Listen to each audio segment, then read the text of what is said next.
Al parecer, destruir una presa e inundar una buena parte de Yersón no fue suficiente para Volodymyr Zelensky.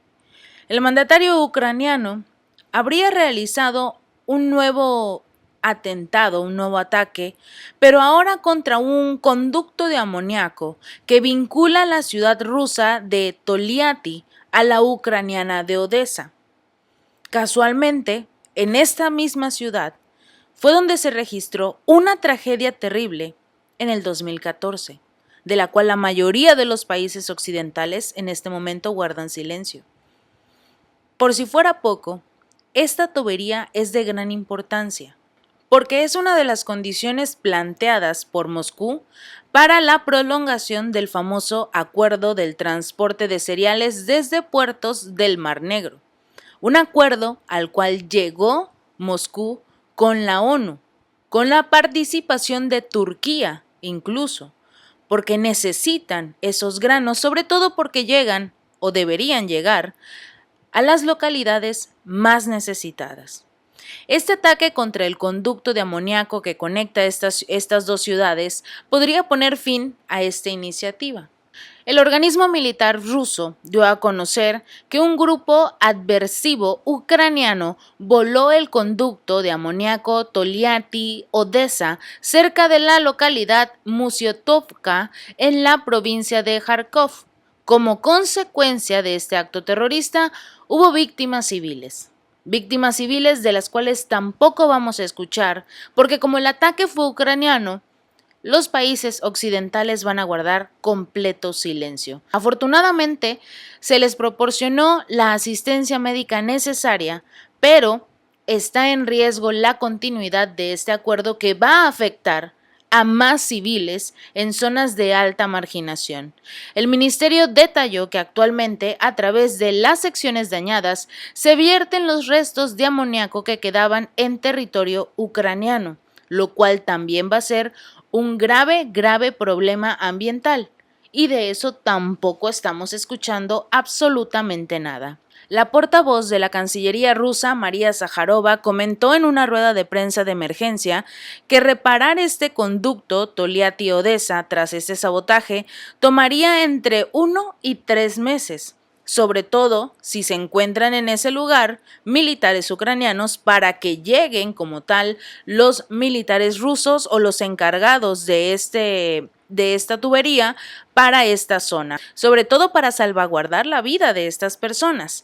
La vocera también describió este ataque como un golpe a la lucha contra el hambre, dada la capacidad del conducto de transportar unos 2 millones de toneladas del compuesto al año, volumen que puede producir fertilizantes suficientes para alimentar a 45 millones de personas. No estamos viendo a la ONU levantando la voz.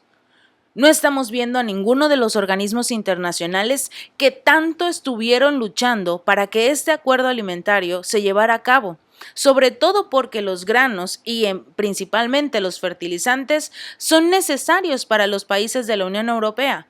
Estos fertilizantes van a quedar completamente estancados y no sabemos cómo la Unión Europea va a conseguir este producto de forma inmediata para empezar y hacer lo más posible durante las cosechas. El régimen de Kiev no simplemente ha eliminado la posibilidad física de estos suministros de amoníaco a los mercados mundiales, sino que también ha asestado un golpe a los esfuerzos comunes de la lucha contra las amenazas del hambre y también la asistencia a los países necesitados de Asia, África y América Latina, así como los esfuerzos personales del secretario general de la ONU, Antonio Guterres, quien planteó esta iniciativa desde el año pasado, separada sobre la tubería y en general el paquete de Estambul, cuya importancia humanitaria lamentablemente está siendo desvalorada ante nuestros ojos, porque el que luchó prácticamente para que este acuerdo se llevara a cabo fue el mandatario de Turquía, Recep Tayyip Erdogan. Y no estamos viendo a nadie aplaudiendo los esfuerzos de Erdogan. No estamos viendo, prácticamente todos creen que el único que participó en estos acuerdos es Guterres. ¿Por qué? porque es el secretario de la ONU. ¿Y quien protege a la ONU? Estados Unidos. Es el único. No participó Erdogan. No estamos viendo a nadie más que a ellos nuevamente arriba del trono, siendo aplaudidos como si fueran los únicos que hacen el bien en el mundo. Zaharova también indicó que la única parte no interesada en que se use esta tubería en el régimen de Kiev y tratar incluso de condicionar su reanudación estipulada en los acuerdos mediados por Turquía y la ONU a cambio de exigencias como el canje de prisioneros de guerra, la retirada de las tropas rusas de la central nuclear de Zaporizhia, entre otras. Y esta última, recordemos que en ese momento se encuentra en peligro debido a que se destruyó una presa, con un ataque de los ucranianos en esta presa, y tampoco estamos viendo nada.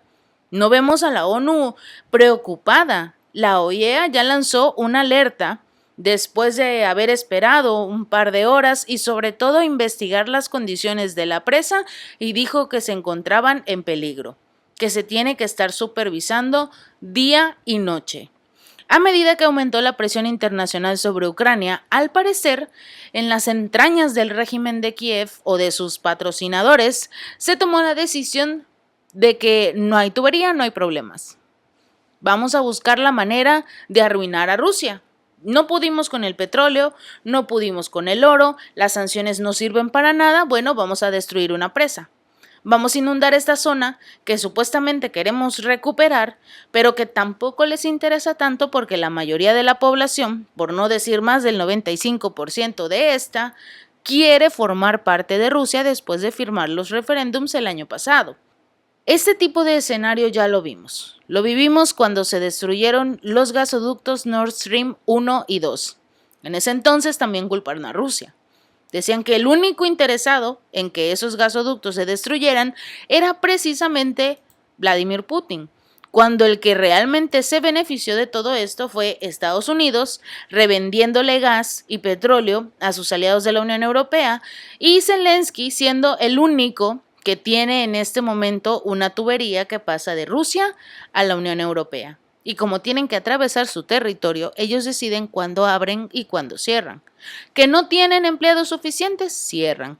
Y casualmente al día siguiente la Unión Europea dice, bueno, sí te vamos a apoyar, te vamos a enviar armas, los cazas que quieras, porque necesitan el gas.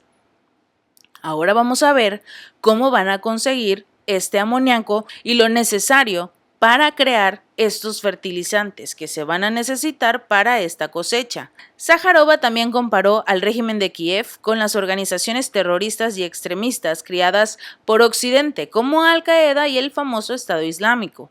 En cierto modo, estos monstruos empezaron a devorar a sus creadores y prácticamente parece que Zelensky se les está saliendo de control. Puede que aprobaran este sabotaje, puede que no, puede que aprobaran la destrucción de la presa, o quizás no era tanta la intención de Occidente, pero ya se hizo. Zelensky ya se está saliendo de su control y esperemos que Occidente y sobre todo Estados Unidos pueda detenerlo antes de que sea demasiado tarde. Si este video te gustó, no olvides darle like y compartir y suscríbete. Nos vemos la próxima.